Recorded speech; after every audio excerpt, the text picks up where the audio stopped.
Sebelum kita memulai ibadah, mari bersama-sama kita berkatakan dengan iman Mazmur 91 sebagai doa kita. Dalam lindungan Allah, orang yang duduk dalam lindungan yang maha tinggi dan bermalam dalam naungan yang maha kuasa akan berkata kepada Tuhan, tempat perlindunganku dan kubu pertahananku, Allahku yang kupercayai.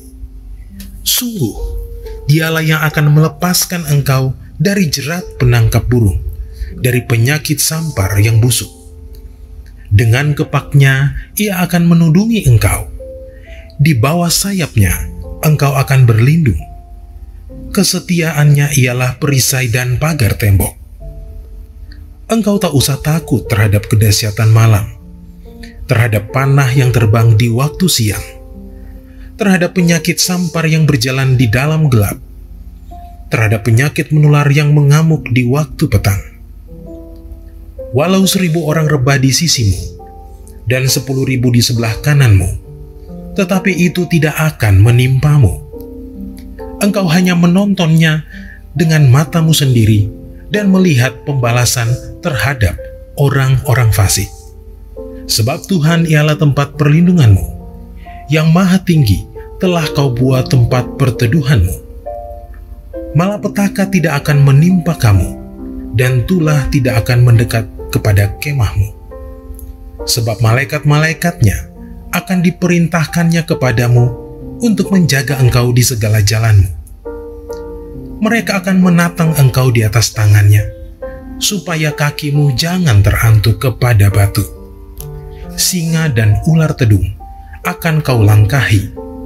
Engkau akan menginjak anak singa dan ular naga.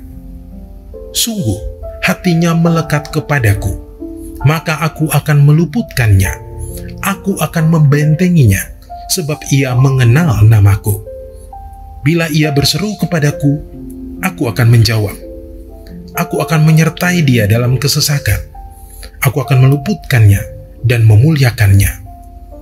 Dengan panjang umur akan kukenyangkan dia, dan akan kuperlihatkan kepadanya keselamatan daripadaku. Shalom Bapak Ibu Saudara yang ada di rumah. Saya percaya kita semua dalam kondisi yang baik. Mari kita cari tempat yang terbaik untuk kita beribadah bersama-sama di dalam hadirat Tuhan.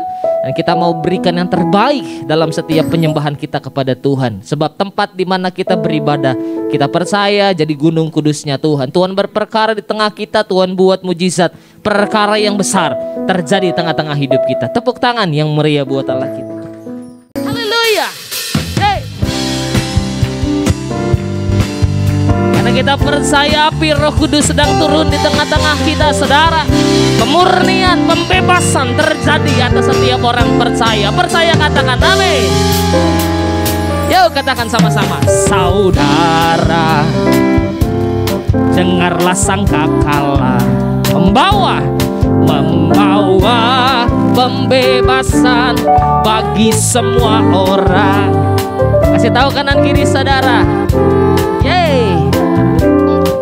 Inilah tahun Yobel.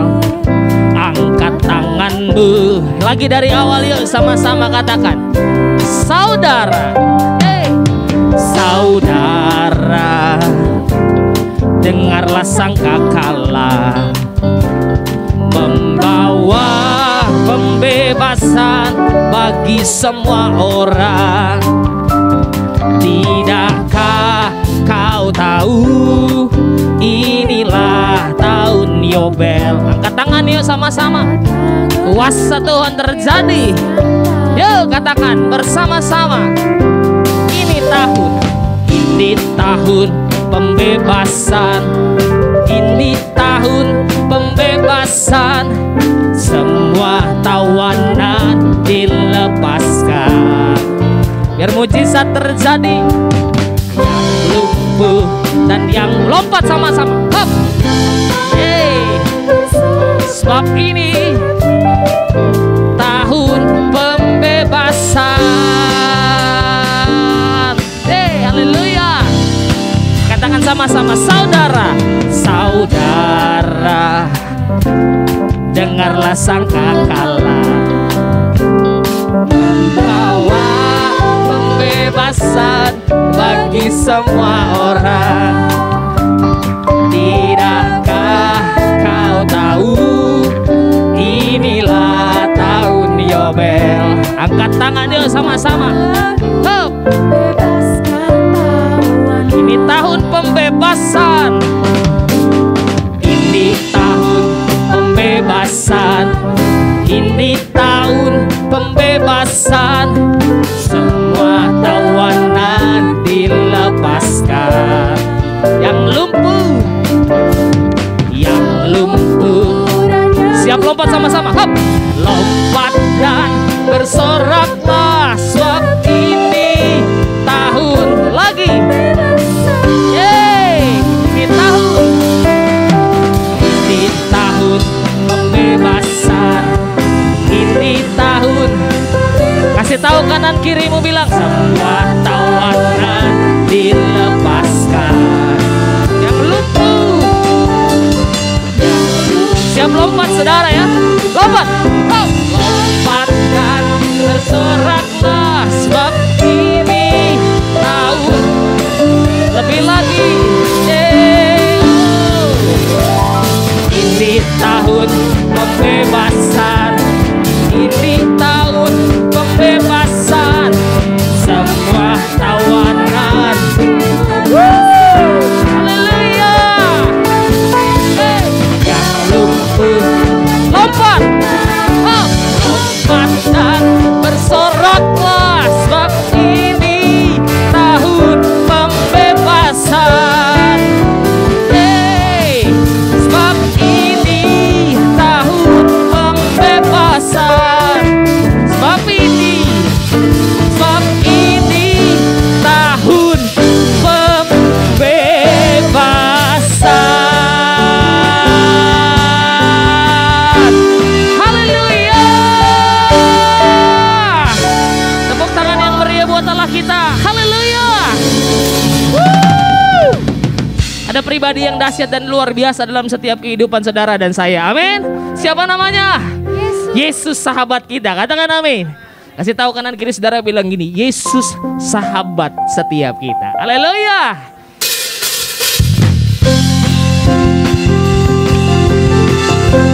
Lebih lagi yuk saudara, tepuk tangan yuk. Lagi.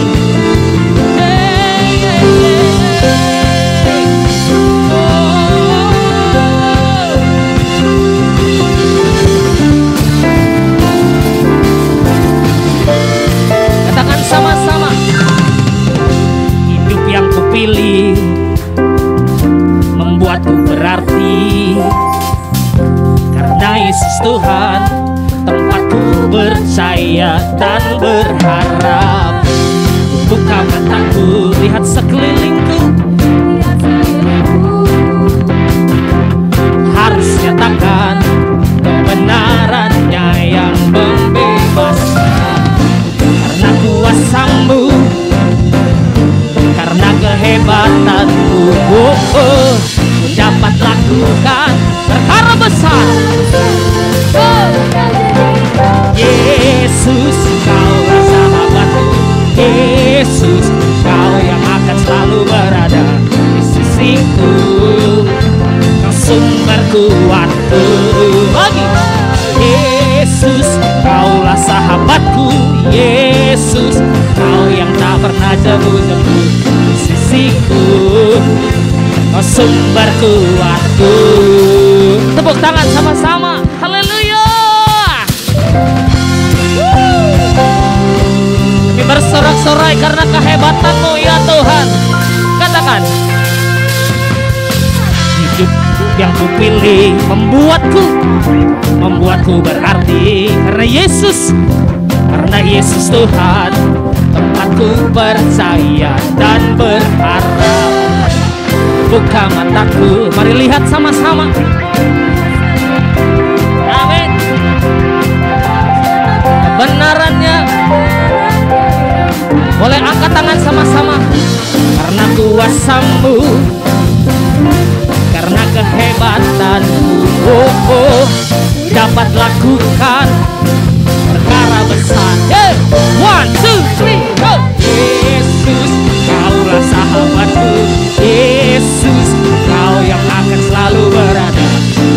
sisiku, sumber kuatku. Yesus, Kaulah sahabatku. Yesus, Kau yang tak pernah jemu-jemu sisiku. Lebih lagi, katakan Yesus. Yesus, Kaulah sahabatku. Yesus, Kau yang akan selalu berada sisiku. Kau sumber. Amin. Yesus, Kaulah sahabatku. Yesus,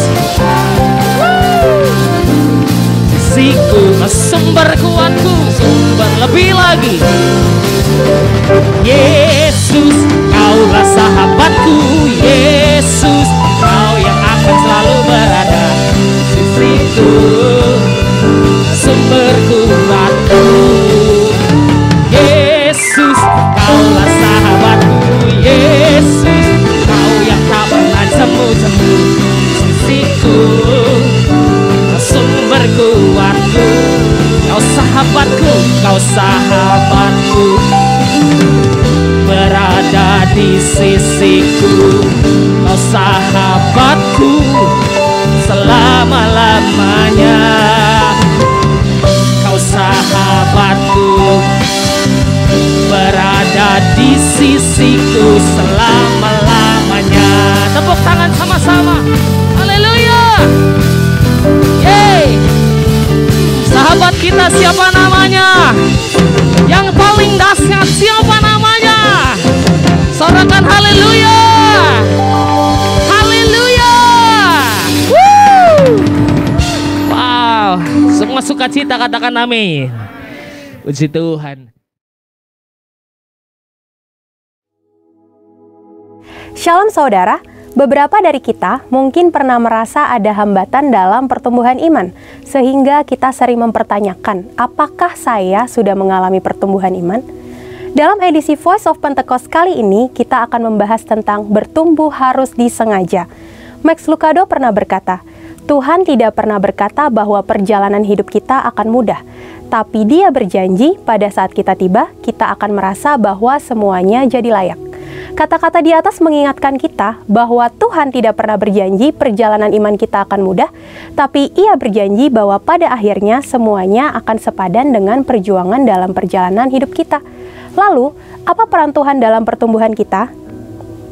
Roma 8 ayat 28-30 berkata, kita tahu sekarang bahwa Allah turut bekerja dalam segala sesuatu untuk mendatangkan kebaikan bagi mereka yang mengasihi Dia, yaitu bagi mereka yang terpanggil sesuai dengan rencana Allah.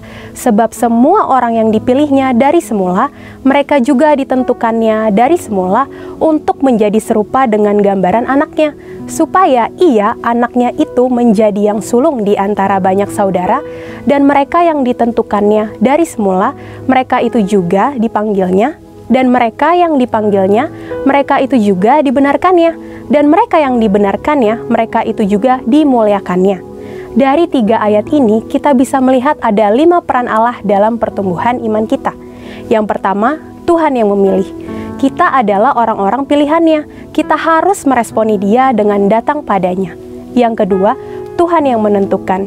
Dari tujuan, arah, sasaran yang dipercayakan kepada kita, yaitu untuk menjadi serupa dengan gambaran anaknya. Yang ketiga, Tuhan yang memanggil. Ia mengundang kita untuk mendekat. Dari perspektif lainnya, Ia memanggil nama kita, kita dikenal olehnya, dan bukan orang asing bagi Allah, Raja segala raja. Yang keempat, Tuhan yang membenarkan. Saat kita mendekati Tuhan, kita butuh dibenarkan. Justifikasi diberikan dalam iman akan korban salib Kristus. Keselamatan itu hasil pemberian dalam iman. Yang terakhir, Tuhan yang memuliakan. Tuhan menganugerahkan kemuliaan kepada siapa Ia berkenan. Bila perkenanan ada, maka kemuliaan diberikan. Di bagian inilah perjuangan kita menjadi penting. Dalam hidup ini, kita juga harus bekerja sama dengan Roh Kudus dalam pertumbuhan iman kita. Roh Kudus yang adalah roh kemuliaan diberikan kepada orang percaya, bukan hanya untuk memberikan kuasa menjadi saksi, tetapi Roh Kudus yang memampukan kita untuk mematikan perbuatan-perbuatan daging orang percaya. Selain mematikan perbuatan daging kita, Roh Kudus juga menyertai di dalam berjuang menanggung penderitaan sebagai orang Kristen. Apa saja sih perjuangan kita sebagai orang percaya? Yang pertama, berjuang melawan dosa. Contohnya, penipu yang tidak menipu lagi, pembohong yang berjuang untuk jujur. Yang kedua, berjuang melawan keinginan daging. Contohnya, tidak membeli barang sel yang tidak perlu, melawan godaan gengsi. Yang ketiga, berjuang melawan keinginan dunia. Contohnya, tidak menggunakan cara-cara dunia untuk mencapai tujuan, tidak harus kaya untuk sukses. Yang terakhir, berjuang karena menderita atas nama Tuhan. Contohnya, siap dijauhi oleh orang lain karena hidup dalam kebenaran, siap menderita karena nama Kristus. Kita percaya dengan penyertaan dari Roh Kudus, kita mampu untuk berjuang menanggung penderitaan-penderitaan tersebut. Karena ketika kita memilih untuk menjadi Kristen, sudah otomatis kita juga akan memikul salib Kristus. C.S. Lewis pernah berkata, "Jika Anda menginginkan sebuah agama yang membuat Anda merasa nyaman, maka saya sangat tidak menganjurkan kekristenan. Oleh sebab itu, dengan berbagai perjuangan dan ketidaknyamanan yang kita hadapi sebagai orang percaya, pertumbuhan harus disengaja. Setiap perbuatan yang orang percaya lakukan bisa berujung pada dua hal, yaitu bertumbuh menjadi serupa seperti Kristus, atau kebalikannya, semakin menjauh dari Kristus. Saya berdoa bahwa kita semua bersepakat dengan Roh Kudus untuk mau bersama-sama diubah menjadi serupa dengan gambarnya, dalam kemuliaan yang semakin besar. Memang memutuskan untuk berubah menjadi seperti Kristus tidak mudah, tapi Yesus memberikan janji bahwa Ia yang memulai pekerjaan yang baik di antara kamu akan meneruskannya sampai pada akhirnya, pada hari Kristus Yesus. Segala puji dan hormat hanya bagi Dia. Untuk penjelasan lebih lengkapnya dari tim teologi kami, silakan buka link yang ada di atas atau scan QR Code yang tersedia. Maranatha, Tuhan Yesus memberkati kita semua.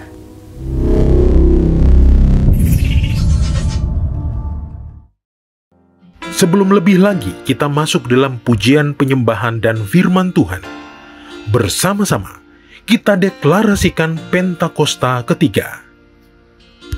Pentakosta ketiga adalah pencurahan Roh Kudus yang dahsyat di zaman ini, melebihi yang terjadi di Azusa Street. Pentakosta ketiga akan mengakibatkan penuaian jiwa yang terbesar dan yang terakhir sebelum Tuhan Yesus datang kembali. Pentakosta ketiga akan membangkitkan generasi Yeremia, yaitu anak-anak muda yang dipenuhi Roh Kudus, cinta mati-matian kepada Tuhan Yesus, tidak kompromi terhadap dosa, dan akan bergerak untuk memenangkan jiwa.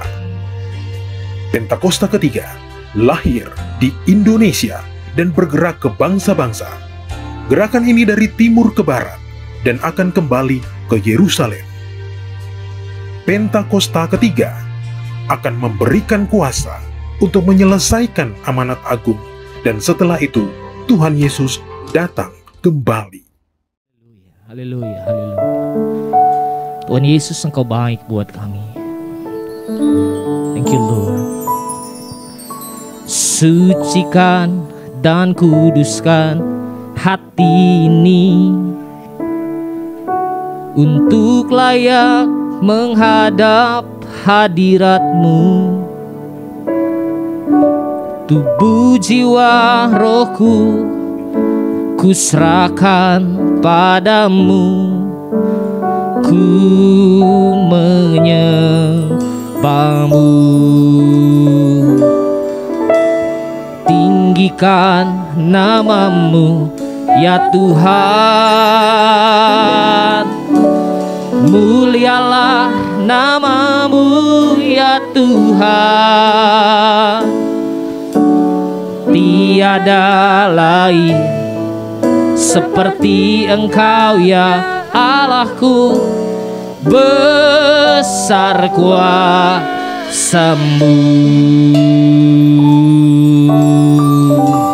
Yuk katakan sama-sama dari awal. Sucikan dan kuduskan hati ini untuk layak menghadap hadirat-Mu. Tubuh, jiwa, rohku kuserahkan padamu. ku menyembah. Lebih lagi dari awal, katakan sucikan kami, sucikan dan kuduskan. Layak menghadap Engkau Tuhan, untuk layak menghadap hadirat-Mu. Tubuh jiwa rohku kuserahkan padamu, ku menyembah-Mu. Tinggikan nama-Mu, tinggikan nama-Mu ya Tuhan. Mulialah nama-Mu ya Tuhan. Tiada lain seperti Engkau ya Allahku. Besar kuasa-Mu, tinggikan nama-Mu, tinggikan nama-Mu ya Tuhan. Mulialah nama-Mu ya Tuhan. Tiada lain seperti Engkau ya Allahku. Besar kuasa-Mu. Sucikan, kuduskan Tuhan, sucikan dan kuduskan. Biar kami layak di hadirat kudus-Mu, untuk layak menghadap hadirat-Mu. Tubuh jiwa roh kami, tubuh jiwa rohku kuserahkan padamu. Mari Bapak Ibu Saudara sendiri dari awal katakan sucikan dan kuduskan. Sucikan. Ini kami Tuhan, sungguh-sungguh datang di hadapan-Mu, membawa hidup kami, kerinduan kami. Kami sayang sama Tuhan, kami sayang padamu ya Tuhan. Tinggikan nama-Mu ya Tuhan. Oh, tinggikan. Yes Lord, ya Abba. Hanya nama-Mu yang kami mau sembah. Kami bawa setiap pengharapan kami di hadapan tahta kudus-Mu ya Tuhan. Besar kuasa-Mu, yuk sama-sama dengan singer. Oh, tinggikan, tinggikan nama-Mu ya Tuhan. Mulialah nama-Mu ya Tuhan. Tiada lain seperti Engkau ya Allahku. Besar kuasa-Mu. Lebih lagi, angkat tangan sama-sama, tinggikan, tinggikan nama-Mu ya Tuhan. Mulialah Engkau, tiada lain di hidup kami, tiada lain seperti Engkau ya Allahku. Lebih lagi sama-sama tinggikan nama-Mu, tinggikan nama-Mu ya Tuhan. Mulialah nama-Mu ya Tuhan. Tiada lain seperti Engkau ya Allahku. Sekali lagi dengan iman, tinggikan nama-Mu, tinggikan nama-Mu ya Tuhan. Mulialah di atas segalanya. Kami mau tinggikan, kami mau sembah Engkau Yesus. Seperti Engkau besar kuat, tiada lain seperti-Mu ada lain seperti Engkau ya Allahku, besar kuat dan tiada lain seperti-Mu. Tiada lain seperti Engkau ya Allahku, besar kuasa-Mu. Haleluya, haleluya. Oh,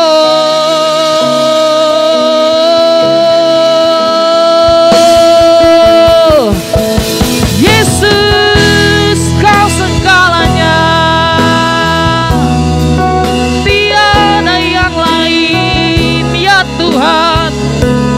Syada bakara labara labara labo. Haleluya, haleluya, haleluya, haleluya, haleluya. Kami datang menyembah-Mu Tuhan. Glory, Hosanna. Glory, haleluya.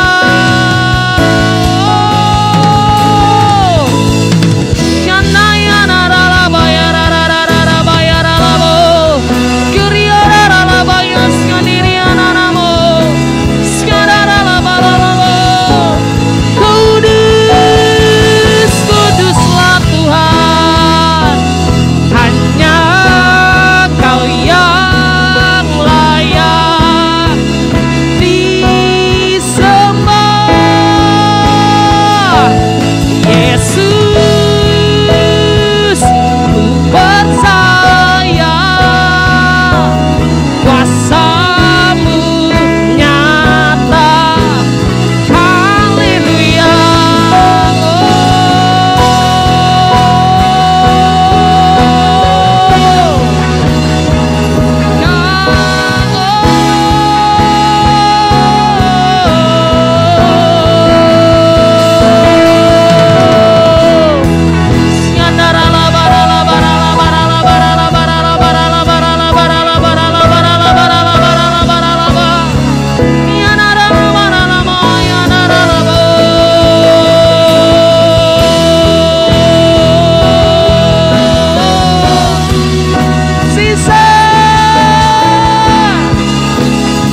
Holy, holy, holy, holy, holy, holy. Kudus, kuduslah nama-Mu Tuhan, di bumi, di surga. Ayo sembah Tuhan saudara. Bawa penyembahan saudara di hadapan Tuhan. Terima kasih, terima kasih, terima kasih, terima kasih Tuhan. Terima kasih. Engkau baik. Engkau baik Tuhan.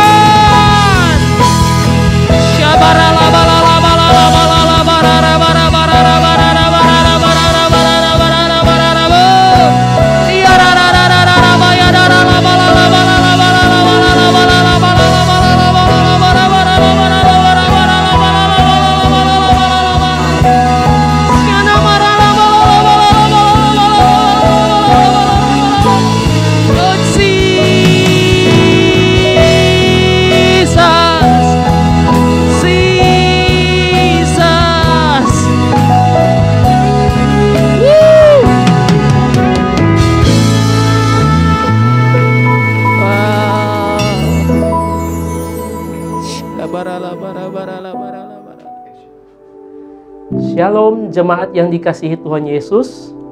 Kita percaya kalau sampai saat ini kita bisa ada dengan keadaan yang sehat, yang tidak kurang suatu apapun.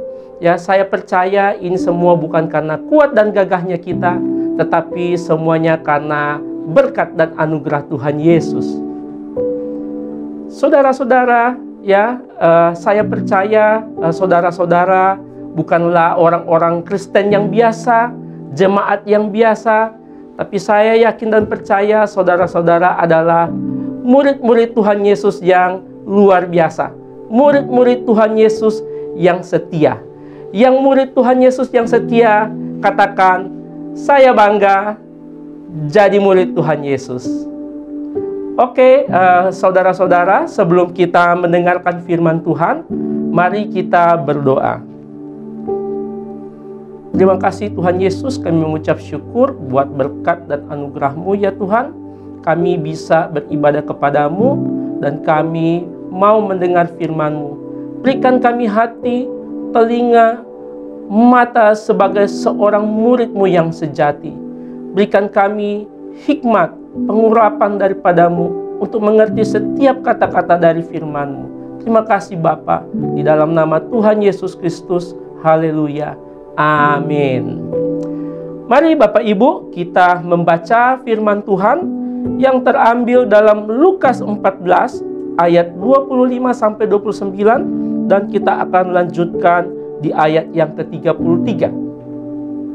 Pada suatu kali banyak orang berduyun-duyun mengikuti Yesus dalam perjalanannya.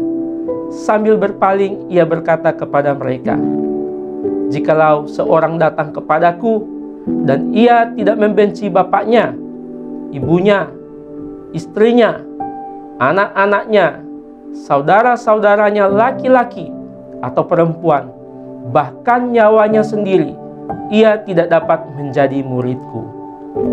Barang siapa tidak memikul salibnya dan mengikut aku, ia tidak dapat menjadi muridku. Sebab siapakah di antara kamu yang kalau mau mendirikan sebuah menara, tidak duduk dahulu membuat anggaran biayanya, kalau cukup uangnya untuk menyelesaikan pekerjaan itu?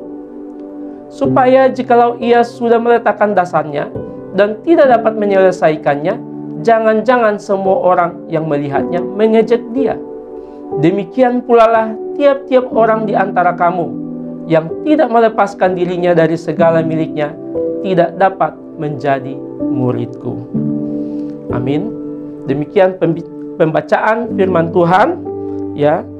Hari ini judul khotbah saya adalah harga menjadi murid Yesus.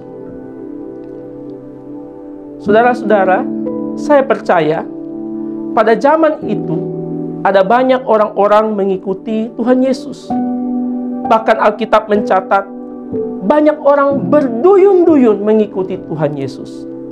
Saya percaya bahwa orang-orang ini mengikuti Tuhan Yesus berbagai alasan dan motivasi. Mungkin ada yang mengikuti Tuhan Yesus karena ingin melihat mujizat-mujizat yang luar biasa.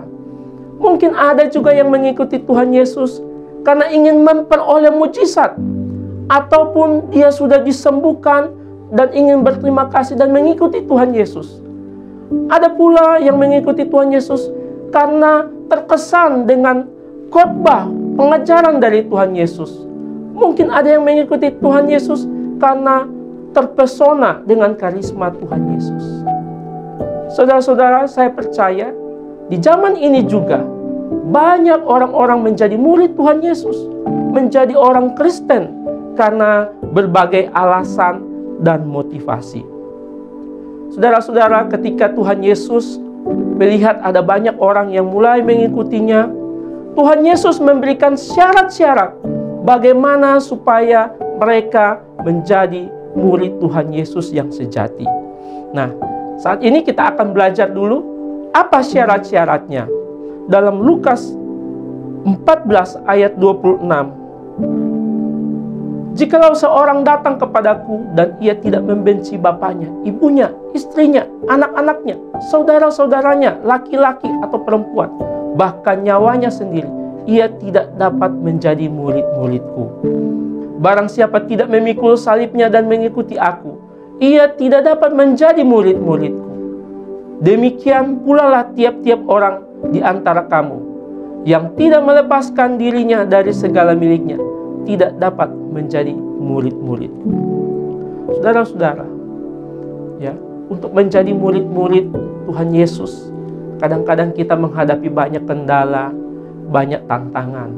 Ya, ada banyak orang yang mengikuti Tuhan Yesus atau mendeklarasikan dirinya menjadi seorang Kristen. Mereka mendapatkan banyak tantangan dari saudaranya, dari bapak ibunya, orang tuanya. Bahkan tidak banyak mereka yang dibuang dari keluarganya. Bahkan mereka harus meninggalkan rumahnya. Ada banyak orang-orang yang mengikuti Tuhan Yesus karena demi kebenaran firman Tuhan. Ya, mereka rela meninggalkan pekerjaannya. Mereka rela tidak mendapatkan proyek karena demi Tuhan. Mungkin mereka tidak mendapatkan kenaikan jabatan karena mungkin mereka tidak mau bertentangan dengan firman Tuhan. Ya, saudara-saudara, untuk mengikuti Tuhan Yesus ada harga yang harus kita bayar, Bapak Ibu. Dalam Lukas 14 ayat 28, dengan tegas Tuhan Yesus menyuruh murid-muridnya, orang-orang yang mengikutinya, untuk membuat suatu perhitungan berapa harga yang perlu mereka bayar untuk mengikutinya.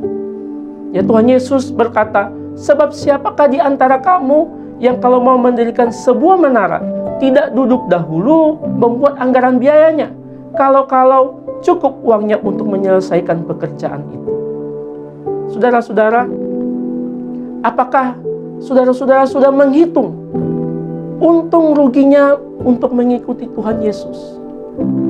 Ibaratnya kalau kita seorang pedagang atau seorang bisnismen, kita mau menjual suatu barang.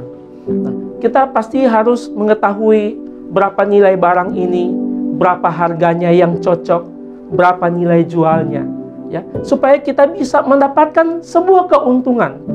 Sama juga seperti orang yang mendirikan bangunan ini. Dia harus menghitung anggarannya. Apakah anggarannya masuk akal, ya, bisa menyelesaikan pekerjaan itu atau tidak. Sama seperti sebuah perumpamaan yang Tuhan Yesus buat, yaitu ada seorang yang menemukan harta karun dalam sebuah ladang. Orang tersebut pergi menjual seluruh miliknya untuk membeli ladang itu, karena dia sudah menghitung harta karun yang ada di ladang itu sangat besar sekali nilainya dibandingkan seluruh miliknya. Saudara-saudara, dalam kita mengikuti Tuhan Yesus dalam kekristenan ini, kita harus pandai menghitung harga yang harus kita bayar untuk mengikuti Tuhan Yesus. Kalau kita menilai Tuhan Yesus dengan harga seorang manusia biasa saja, tentu saja kita tidak akan berani meninggalkan segalanya, atau kita rela mati untuk orang biasa. Ya, walaupun ada orang-orang juga yang rela mati untuk seseorang yang baik. Tapi kalau nilai Tuhan Yesus itu hanya seorang nabi, seorang biasa yang sama seperti kita pasti tidak akan mengikuti Tuhan Yesus dengan berapi-api, dengan segenap hati kita, jiwa raga kita. Tetapi kalau misalnya kita menilai Tuhan Yesus bahwa Dia adalah Tuhan, Allah yang Esa, satu-satunya juru selamat, saya yakin kita pasti akan mengikuti Tuhan dengan segenap hati kita. Oleh sebab itu, saudara-saudara, dalam Yohanes 6, Tuhan Yesus menggambarkan dirinya sebagai roti yang hidup, roti yang memberikan kehidupan kekal bagi siapa yang menerima Dia. Pada waktu itu Yesus berkata, tubuhku adalah benar-benar makanan, darahku adalah benar-benar minuman. Barang siapa makan daging tubuhnya, minum darahnya, ia memiliki hidup yang kekal itu. Pada waktu itu Yesus memproklamirkan dirinya sebagai Tuhan, Allah, satu-satunya sumber kehidupan yang harus dimiliki oleh semua orang untuk kehidupan yang kekal. Saudara-saudara, kalau misalnya kita mengerti firman Tuhan ini, Yesus Kristus sebagai Tuhan dan Juru Selamat, saya yakin kita pasti akan meninggalkan segala yang kita miliki hanya untuk mengikuti Yesus, untuk menerima upah hidup yang kekal. Oleh sebab itu, saudara-saudara, waktu kita mengikuti Tuhan Yesus, mari kita menghitung untung ruginya. Kita mengikuti Tuhan Yesus. Apakah saudara-saudara sudah menghitung untung rugi mengikuti Tuhan Yesus? Saudara-saudara, saya punya kesaksian pribadi. Ya, pada saat waktu saya pergi ke Israel, puji Tuhan, nah saya diperkenankan Tuhan untuk pergi ke Israel. Nah, tepat waktu itu di rumah imam besar Kayafas, di situ ada sebuah penjara di bawah tanah. Nah, saya merenungkan kasih Tuhan, saudara-saudara. Saya katakan sama Tuhan, terima kasih untuk kasih Tuhan. Ya, Tuhan menyelamatkan saya.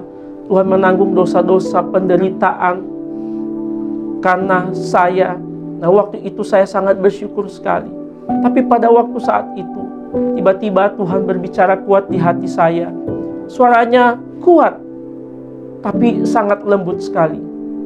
Tuhan berkata kepada saya, Daniel, kalau seandainya aku meminta sesuatu daripadamu, apakah engkau akan memberikannya untukku?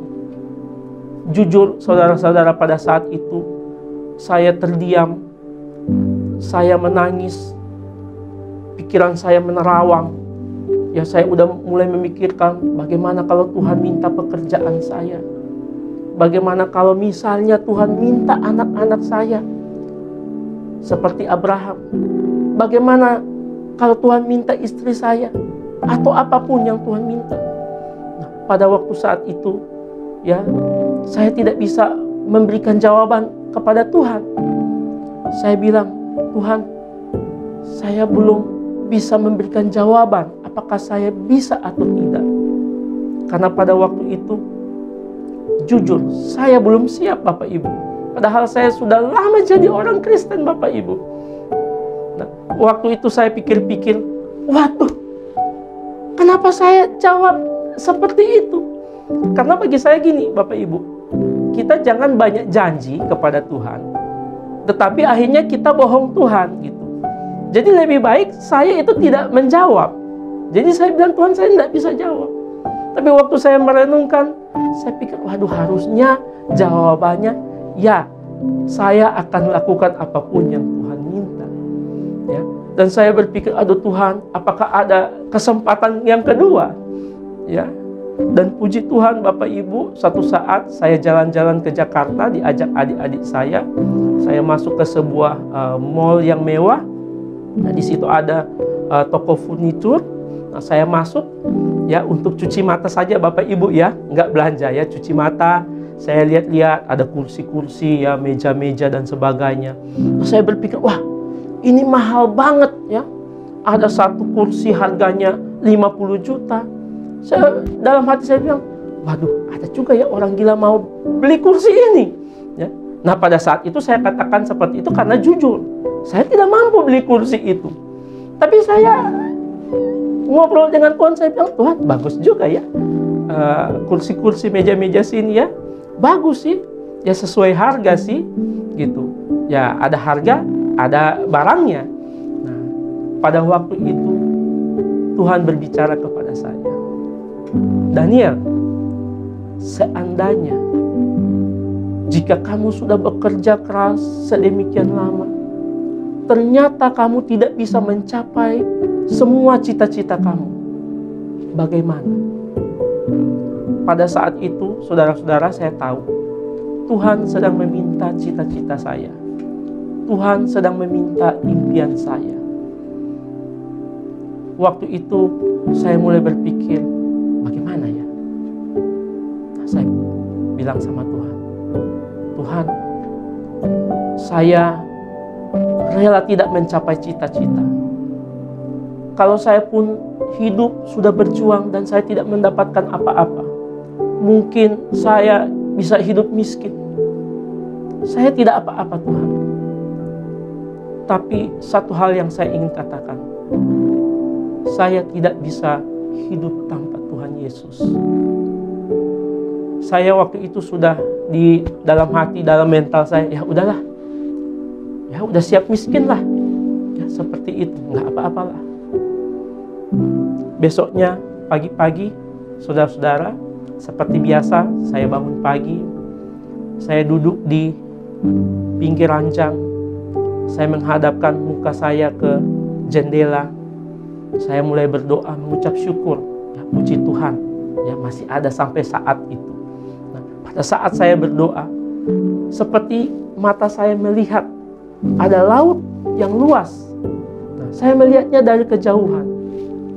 Tiba-tiba ada suara mengatakan kepada saya, Daniel, Tuhan akan memberikan kamu sebuah rumah yang ada view lautnya. Nah, jujur saat itu, saudara-saudara, ya, saya bilang, itu terlalu duniawi, ya kan? Mungkin ini keindahan hadirat Tuhan ya seperti ini. Tapi selang beberapa lama saya sharing doa saya kepada istri saya bilang, saya dengar kayaknya kita akan dapat rumah yang view lautnya. Istri saya langsung bersemangat ya. Ya karena pada waktu itu kita belum punya rumah pribadi, kita masih tinggal di rumah orang tua. Ya, istri saya sangat bersemangat. Ya, kita mulai cari perumahan yang ada view lautnya. Nah, kebetulan kalau di Manado kayaknya tidak ada perumahan yang view laut, Bapak Ibu. Ya, apalagi kalau cuma rumah sederhana ya, pasti tidak ada. Itu pasti rumah yang sangat mewah. Jadi kami pergi mencari rumah yang ada view laut ya di kota lain ya yang berdekatan dengan Manado. Dan kita menemukan ada rumah sangat sederhana sekali, subsidi pemerintah. Pas ada view lautnya, Bapak Ibu. Nah, kami sangat bersuka cita. Terus kebetulan ada kesempatan untuk sharing di gereja. Saya bersaksi, Bapak Ibu, saya sudah DP rumahnya dan sekarang lagi pengajuan kredit KPR ya di bank. Tapi beberapa bulan kemudian, saudara-saudara, bank mengatakan bahwa permohonan saya tidak bisa disetujui.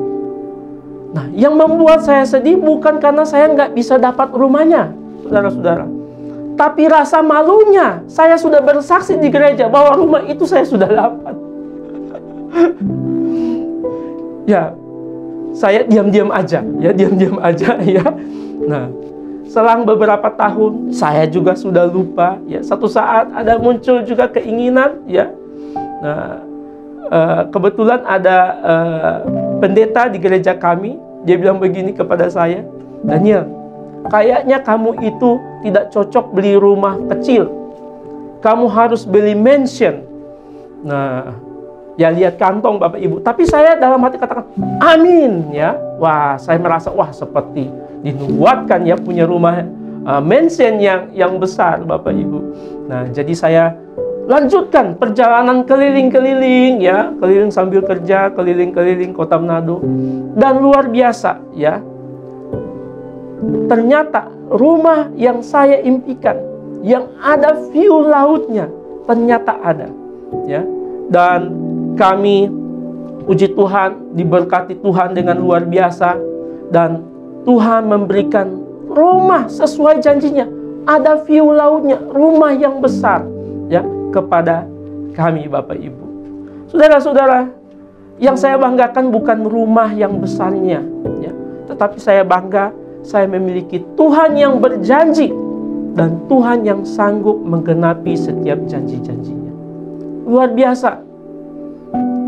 Tuhan minta cita-cita saya berikan cita-cita saya untuk Tuhan. Dan Tuhan gantikan kenyataan, bukan hayalan-hayalan. Tapi Tuhan memberikan kenyataan dari cita-cita saya. Puji Tuhan, Bapak Ibu. Markus 10 ayat 28. Berkatalah Petrus kepada Yesus, kami ini telah meninggalkan segala sesuatu dan mengikuti Engkau. Jawab Yesus, aku berkata kepadamu, sesungguhnya setiap orang yang karena aku dan karena Injil meninggalkan rumahnya, saudara-saudaranya laki-laki atau saudaranya perempuan, ibunya atau bapaknya, anak-anaknya atau ladangnya, orang itu sekarang pada masa ini juga akan menerima kembali 100 kali lipat rumah, saudara laki-laki, saudara perempuan, ibu, anak, dan ladang, sekalipun disertai berbagai penganiayaan, dan pada zaman yang akan datang ia akan menerima hidup yang kekal. Saudara-saudara, untuk menjadi pengikut Yesus yang sejati, kita harus menghitung untung ruginya. Kalau kita mengikuti Yesus dengan alasan yang tidak jelas, kita pasti akan meninggalkannya. Tapi kalau kita tahu bahwa Yesus Kristus Tuhan dan Allah, kita akan menjadi murid-muridnya yang sejati. Kita tahu Yesus menjanjikan upah bagi murid-muridnya, upah berkat jasmani, berkat rohani di bumi sekarang ini, bahkan upah surgawi, kehidupan kekal di bumi dunia yang akan datang. Mari jemaat Tuhan yang Tuhan kasihi, kita harus hidup lebih sungguh-sungguh untuk mengikuti Tuhan, karena ada upah yang besar menanti kita sekarang ataupun akan datang. Tuhan Yesus memberkati. Maranatha, Tuhan Yesus datang segera. Mari kita berdoa. Terima kasih Tuhan Yesus, kami telah mendengar sebagian firman-Mu. Biarlah firman-Mu tertanam di hati kami, bertumbuh dan menghasilkan buah yang menyenangkan hati-Mu. Bapa, kami berdoa untuk jemaat-Mu yang ada dalam sakit. Tuhan jamah bilur-bilur Tuhan Yesus, menyembuhkan dalam nama Tuhan Yesus Kristus. Tuhan berkati jemaat-Mu yang sedang berusaha, bekerja dalam bisnis mereka. Tuhan berkati berlimpah-limpah. Biarlah Tuhan melihat kesetiaan mereka, hati mereka yang sungguh-sungguh kepadamu. Biarlah janji-janji Tuhan dicurahkan berlimpah-limpah dalam kehidupan mereka. Terima kasih banyak Tuhan Yesus, Engkau sungguh baik. Terima kasih Tuhan Yesus. Mari jemaat Tuhan, angkat tanganmu, kita akan terima berkat Tuhan. Terimalah berkat dari Allah Bapa kita di surga, cinta kasih daripada Tuhan Yesus Kristus, dan penyertaan dan kuasa dari Roh Kudus menyertai kita mulai sekarang sampai Tuhan datang pada kali yang kedua. Dalam nama Tuhan Yesus Kristus. Haleluya. Amin.